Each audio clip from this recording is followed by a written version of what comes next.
सबसे पहले तो मैं धन्यवाद देता हूँ माननीय मुख्यमंत्री जी को।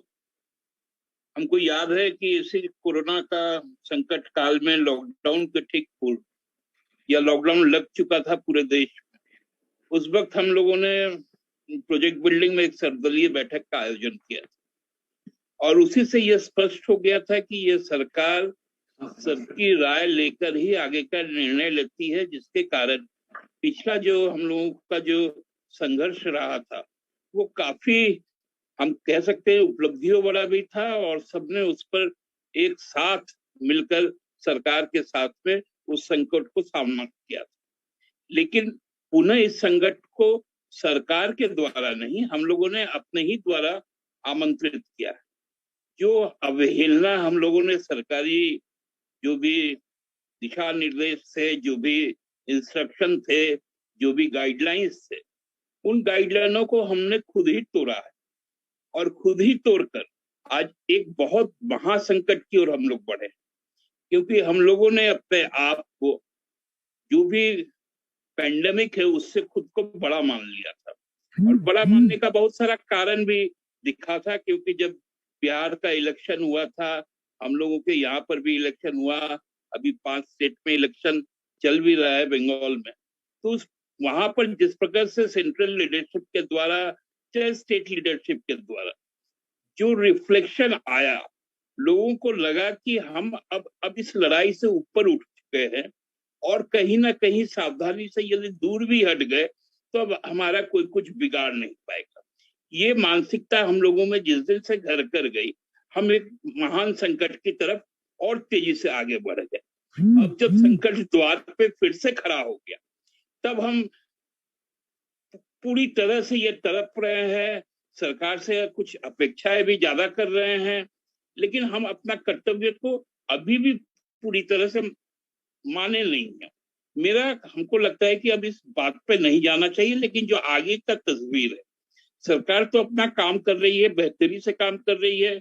हर सरकार चाहती है कि वो डिलीवर करे और खासकर स्वास्थ्य में तो किसी भी प्रकार का कोई कॉम्प्रोमाइज ना करे। ये तो हमारी सरकार की भी प्राथमिकता है, इसमें कहीं दो मत नहीं। लेकिन इसपे भी जो आपदा है, उसमें भी जो अवसर खोजने वाले लोग हैं, वो भी कहीं छुपे हुए नहीं।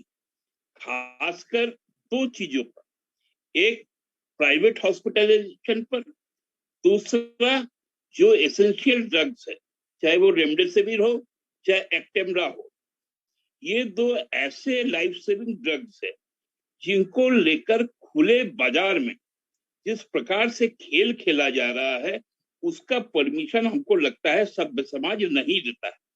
तो मेरा सबसे पहले एक डिमांड भी होगा कि सरकार एक सोशियो हेल्थ ऑडिट टीम बना, क्योंकि आप देखेंगे कि जो बड़े हॉस्पिटल है, जो नामी हॉस्पिटल है इस राज्य में, वो सभी जो प्राइवेट प्रबंधन है, वहां पर जिनका अपना कुछ ज्यादा व्यक्तिगत पैरवी है, वो क्या हो रहा है, यदि कोविड पॉजिटिव हो जा रहे हैं, बहुत ज्यादा उनपे कोई सिम्टम्स भी डेवलप नहीं हो रहे हैं, लेकिन वहां पर जाकर वो बेड को ऑक्युपाई कर ले, ऑक्युपाई करके वहां पर समय बिता रहे कि जब तक हम फिर से नेगेटिव ना हो जाए हम हॉस्पिटल के अंदर ही रहे।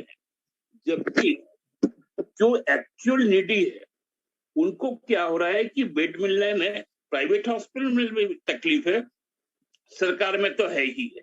इसलिए हमको लगता है कि एक डेली का एक चार्ट डिस्प्ले होना चाहिए और ये मैंडेटरी हर हॉस्पिटल को करना चाहिए और हर हॉस्पिटल का एक रेगुलर ऑडिट होना चाहिए कि वहां पर रियली इमरजेंसी के मरीज कितने हैं और कितने मरीजों को हम घर में रखकर, क्योंकि हम यदि एक टीम ये भी बनाए हम लोग कि जो प्राइवेट डॉक्टर्स है जो प्रैक्टिस करते हैं, उनका भी एक यदि टीम बना लिया जाए, कुछ मोहल्लों को लेकर, कुछ गांवों को लेकर, कि आप अपने इलाके के लोगों को, जो घर पे लोग हैं, उनको मॉनिटर कर लीजिए, तो हमको लगता है कि एक बेहतर उपाय की तरफ हम लोग जा पाएंगे।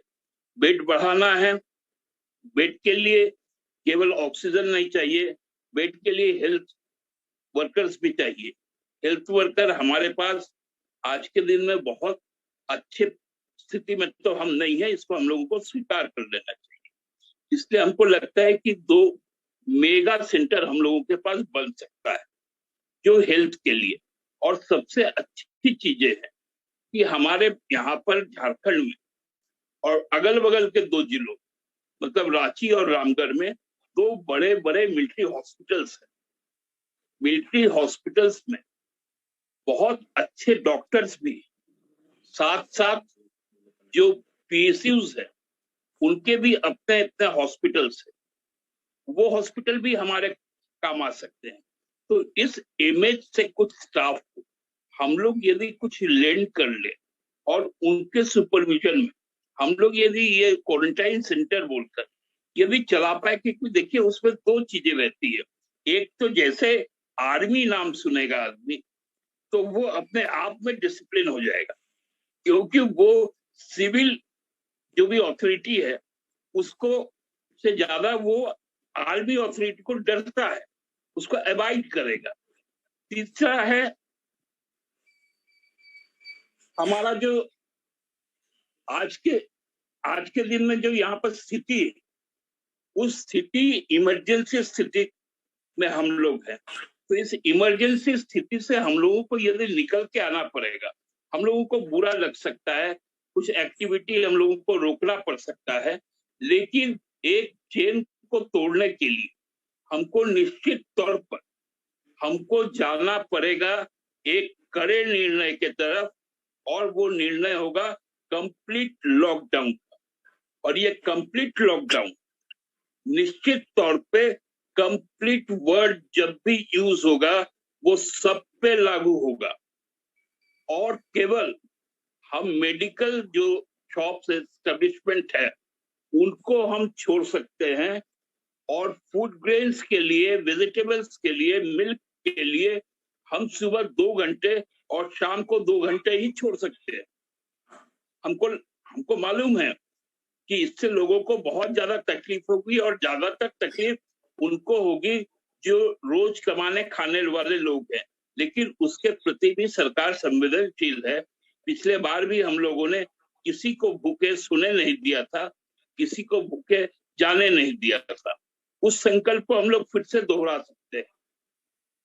और तीसरा है कि हम लोग जब भी लॉकडाउन से जब बाहर आए तो वो लॉकडाउन से कंप्लीट एक साथ बाहर ना आ जाए, उसमें भी फेज आउट करके निकले। क्योंकि रामेश्वर बाबू ठीक बोल रहे थे कि बार बार एक तरफ से आ जा रहा है कि रामेश्वर बाबू बोलते रहे कि लॉकडाउन नहीं लगेगा आज की स्थिति में। ठीक है, ये आपके विचार हो सकते हैं, लेकिन आज का ये है कि अपर बाजार में लोगों ने खुद से अपने प्रतिष्ठानों को बंद रखा है। शास्त्री मार्केट ने खुद से अपने प्रतिष्ठानों को बंद करने का निर्णय लिया है। ये सेल्फ लॉकडाउन की प्रक्रिया अब शुरू हो चुकी है। हेलो, थोड़ा जल्दी कंक्लूड करें सर, समय ज्यादा। ये सेल्फ लॉकडाउन की प्रक्रिया अब शुरू हो चुकी है, इसलिए हमको लगता है कि सरकार को कड़ा निर्णय लेकर लॉकडाउन की तरफ जाना चाहिए। बाकी सरकार का जो भी फैसला होगा, पार्टी सरकार के फैसले के साथ है। सरकार के फैसले को गांव के अंतिम छोर तक पहुंचाने के लिए हम कृत संकल्पित हैं। आप सबको बहुत बहुत धन्यवाद। एक बार और जोहार।